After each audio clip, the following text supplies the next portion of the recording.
Assalamualaikum warahmatullahi wabarakatuh. Alhamdulillah hari ini sudah minggu ke-6 dan sebentar lagi UTS. Semoga kalian sehat.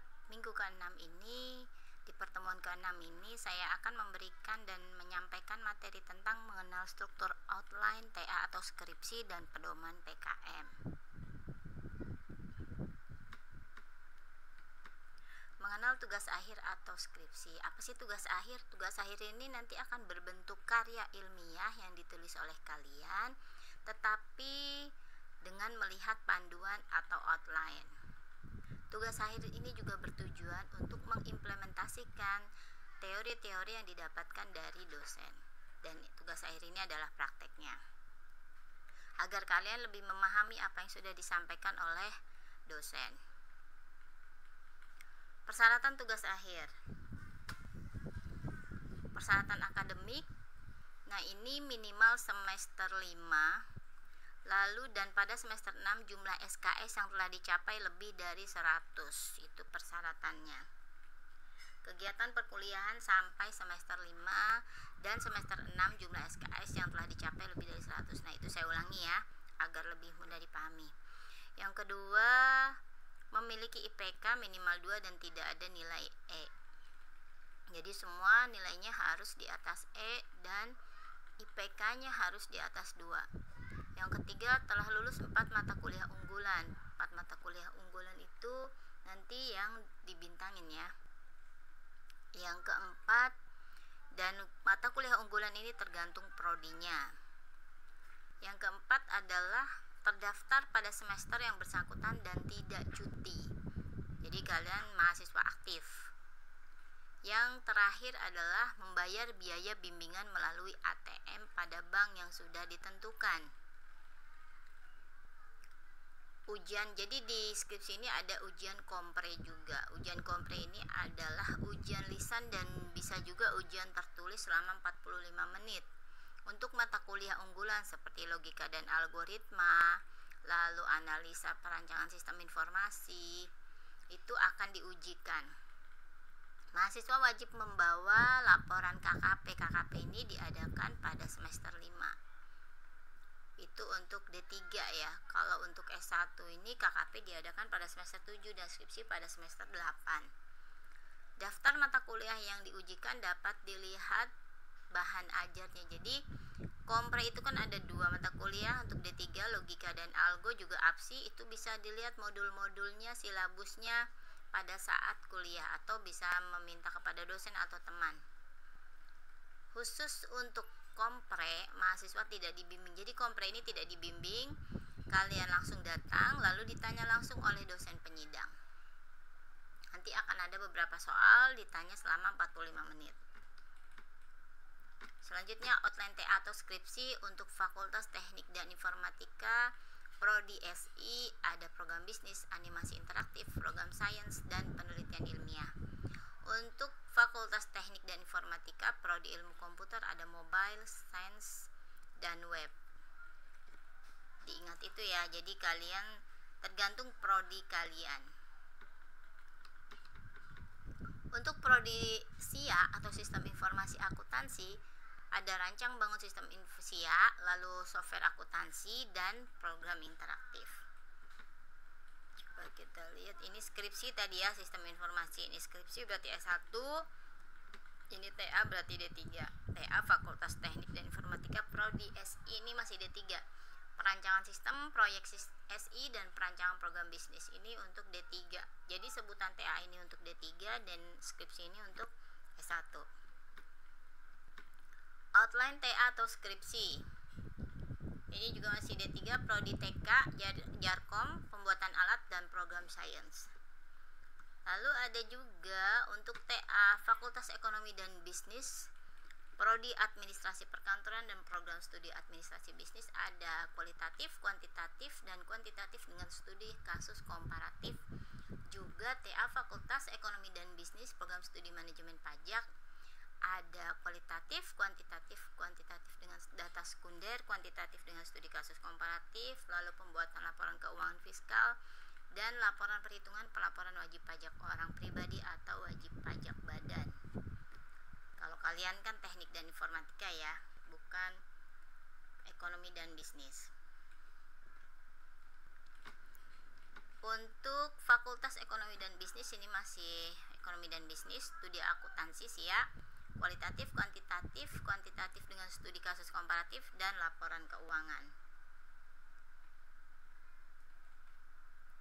Lalu komunikasi dan bahasa program studi hubungan masyarakat atau HUMAS, ada kampanye program PR, karya company profile, ada media cetak, newsletter, itu ada masing-masing ada kelompoknya. Kemudian masih TA, masih D3, prodi penyiaran, ada televisi, dokumenter, berita televisi, dan film animasi. Dan ini untuk bukan teknik dan informatika, sekali lagi untuk komunikasi dan bahasa. Jadi kalian hanya memperhatikan yang tadi di awal saja. Lalu selanjutnya yang komunikasi dan bahasa prodi periklanan, ada tentang semua periklanan ya, 4 periklanan komersil, public service, komersial, dan logo corporate identity. Lalu skripsi Fakultas Komunikasi dan Bahasa prodi sastra Inggris ini untuk S1. Lalu lupa dibuat sepertinya. Kalau ini untuk D3 bawahnya bahasa Inggris, linguistik, teaching, dan literatur. Kalian hanya outline TA atau skripsi kalian wajib melakukan riset dan wajib dibawa pada saat ujian sidang. Nah, surat riset ini itu harus berbentuk asli, bukan fotokopi ya. Karena kalau fotokopi nanti kalian tidak bisa maju sidang. Lalu referensi 3 buah wajib dibawa pada saat sidang. Jadi dicetak jurnalnya yang kalian sudah cari. Lalu latar belakang masalahnya minimal 1 kutipan jurnal, kalau bisa banyak, semua dikutip di situ saja. Memiliki ISSN dan file number, nama jurnal juga. Jadi jangan hanya makalah saja, itu tidak boleh. Yang keempat adalah model pengembangan sistem. Ini model pengembangan sistem bisa dipilih yang waktu itu mungkin kalian pernah di mata kuliah lain atau di saya, atau ada waterfall, scrum, dan lain-lain. Itu bisa dipilih salah satu ya, sepertinya saya pernah membahasnya. Kemudian yang tinjauan pustaka, ini teori-teori yang berhubungan dengan judul kalian harus disesuaikan. Jadi kalian mencari jurnal, buku harus sesuai dengan judul.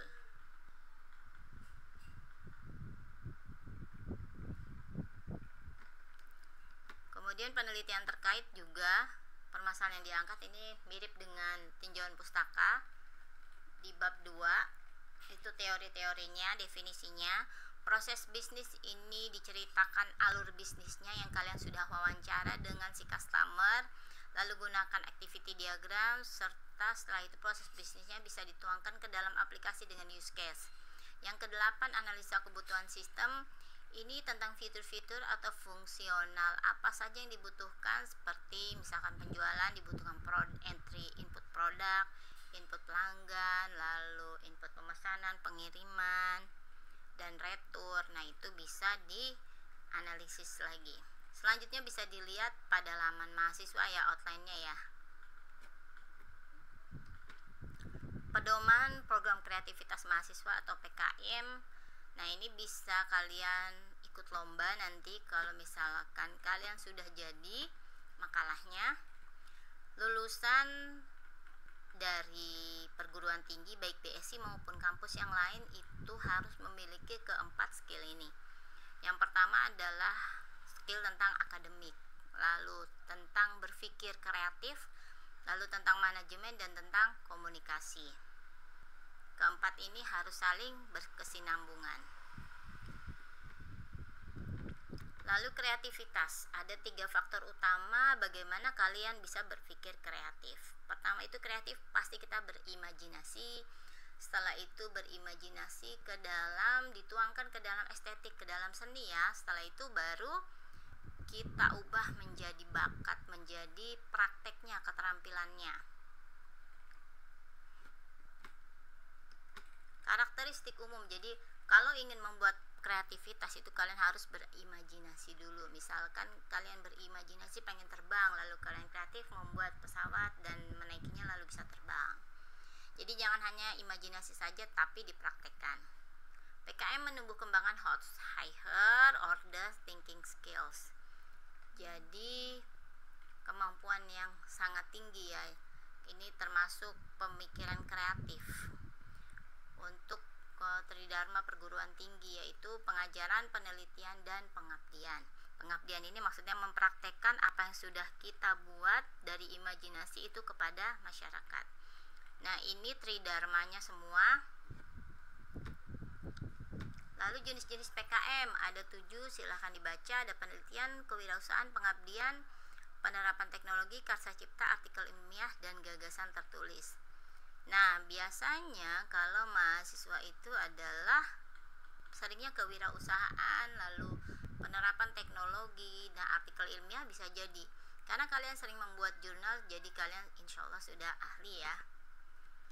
Karakteristik umum jenis PKM, penelitian. Nah, ini penelitian adalah meneliti tentang identifikasi faktor penentu mutu produk, menemukan hubungan sebab akibat, lalu uji coba, lalu merumuskan inventaris, modifikasi, identifikasi, menguji, merumuskan survei, pembelajaran, lalu pertumbuhan ekonomi, penyebab tahayul, dan lain-lain.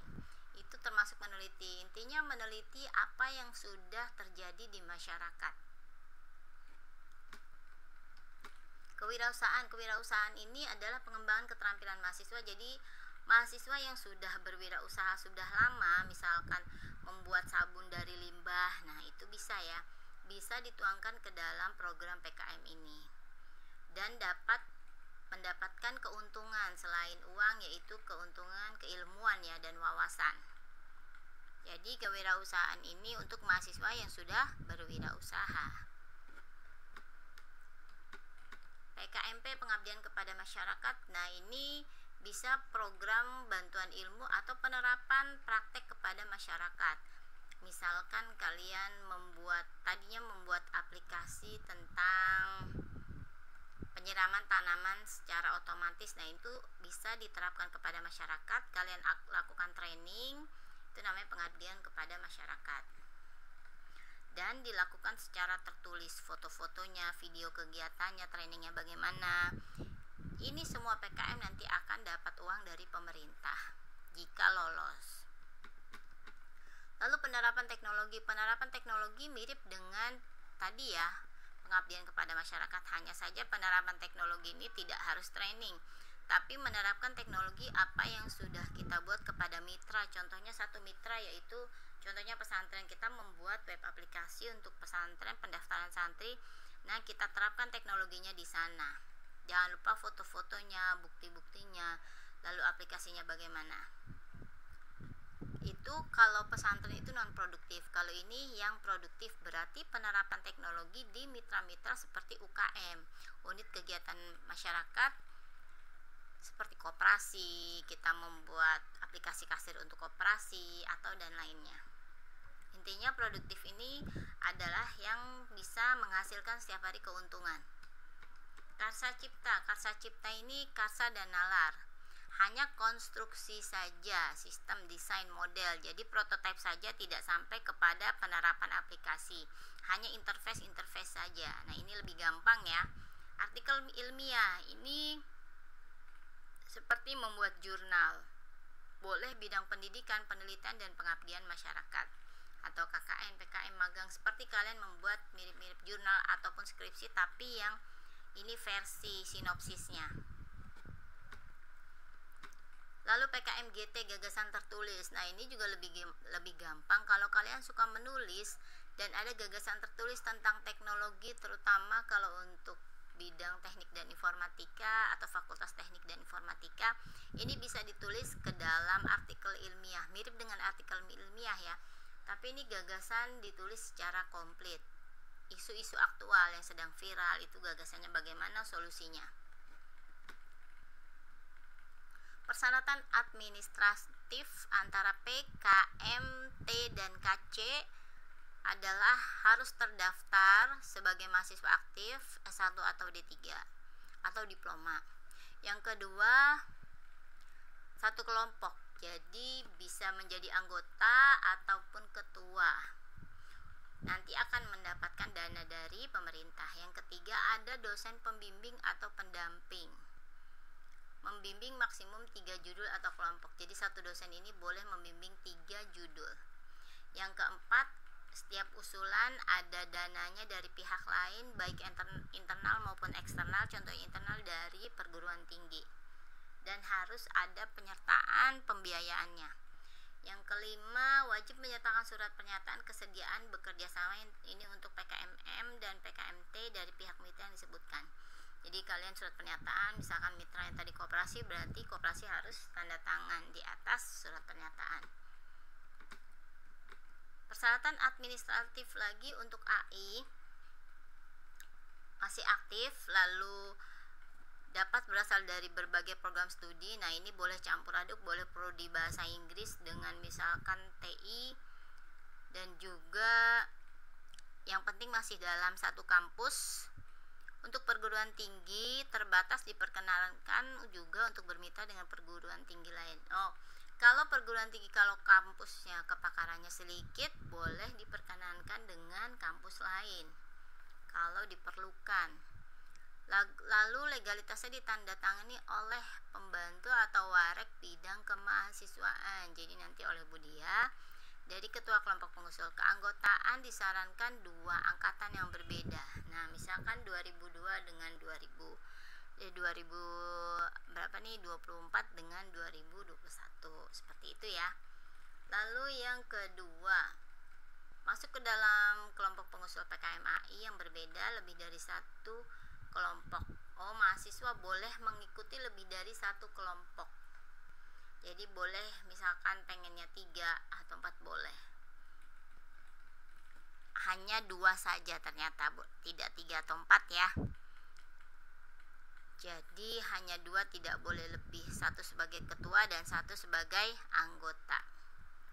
Untuk dosen pembimbing diperkenankan membimbing lebih dari 1 kelompok, maksimum 5. Itu untuk misalkan saya gitu ya, bukan untuk mahasiswa. Lalu PKMGT persyaratannya sama, aktif, lalu berbagai program studi juga, tapi satu kampus, disarankan 2 angkatan yang berbeda, itu sama saja. Yang kedua adalah boleh 1 orang ini boleh menggunakan 2 kelompok, 1 ketua dan 1 anggota, sama. Setelah itu untuk PKMGT juga sama, dosennya maksimal 5, lalu artikelnya berbentuk soft copy, file maksimumnya 5 MB. Pengusul disarankan mencermati perbedaan dari jenis PKM dan PKM ini dicermati lagi kalian mau ikut yang mana, karena berbeda-beda ya. Untuk outline-nya juga, persyaratan juga sedikit berbeda. Bahasa Indonesia yang digunakan baku, bukan bahasa gaul ya, ejaan KBBI lah. Yang kedua adalah administratif, kalian lihat judulnya, lalu pengesahannya kalian lihat semua outline-nya, Romawi kecil, dan diketik di sebelah kanan bawah, itu nomor halaman. Bagian utama diberi nomor halaman menggunakan angka Arab dan diketik di sebelah kanan atas. Nah, ini perlu diperhatikan, hati-hati yang seperti ini, hal-hal yang kecil seperti ini. Lalu ketentuannya, tabel diberi judul dengan penomoran tabel sesuai dengan urutan kemunculan. Judul tabel selalu di atas ya, bukan di bawah. Tetapi judul gambar ini di bawah. Lalu diberikan penomoran gambar juga sesuai dengan urutan kemunculan. Yang keenam ini PKMP, PKMT, sumber pustaka mengikuti Harvard Style. Jadi nanti kalian bisa memilih di Mendeley ataupun Word, itu Harvard Style. Harvard Style ini apa sih? Nama penulis dan tahun publikasi dengan urutan pemunculan berdasarkan nama penulis secara alfabetik. Berarti secara alfabet ya, nama penulisnya nanti akan otomatis kalau menggunakan Mendeley otomatis dari A sampai Z, bukan dari Z sampai A, atau dari tahun bukan, tapi ini dari urutan alfabet penulisnya. Lalu publikasi jika penulis tahunnya sama, tepat di belakang tahun publikasi, baik penulisan dalam daftar. Nah, Harvard ini tidak perlu pusing-pusing, tidak perlu ini bagaimana sih Bu formatnya, tidak perlu. Jadi kalian tinggal pilih di Mendeley saja, nanti dia akan otomatis mengeluarkan tulisan atau aturan seperti ini ya. Kalian tinggal input manual saja. Struktur laporan akhir PKM seperti ini, ada halaman cover, kulit muka ini maksudnya cover, identitas pengesahan, abstrak, kata pengantar, pendahuluan, tinjauan pustaka, dan metode pendekatan. Sangat mudah sekali ya, karena dia tidak terlalu banyak. Pelaksanaan program, hasil dan pembahasan, kesimpulan dan saran, juga daftar pustaka. Nah, ini harus diunduh atau di-download di web, ada nanti di web PKM-nya. Lomba-lomba nasional kalian bisa lihat di sini, ada simbol Mawa, lalu ada pusat prestasi nasional. Lalu ini kemudian latihan, kalian silakan kerjakan, nanti dikumpulkan di MyBase ya. Nomor 1, nomor 2 ini maksudnya A, B, C, D, E, bukan F sampai J, bukan. Lalu nomor 3 dan nomor 4. Nomor 4 ini A, B, C, D, E. Kemudian yang terakhir nomor 5. Silakan dikerjakan. Demikian penyampaian materi saya hari ini, semoga dapat mudah dipahami, dan nanti saya harapkan di kelompok kalian ada yang maju atau ada yang membuat program PKM ini agar dapat maju. Karena seingat saya dulu ada prodi, ketua prodi atau apa bilang kalau lulus PKM itu berarti tidak usah mengerjakan skripsi dan langsung lulus skripsi atau TA ya. Mudah-mudahan hari ini, detik ini masih sama aturannya.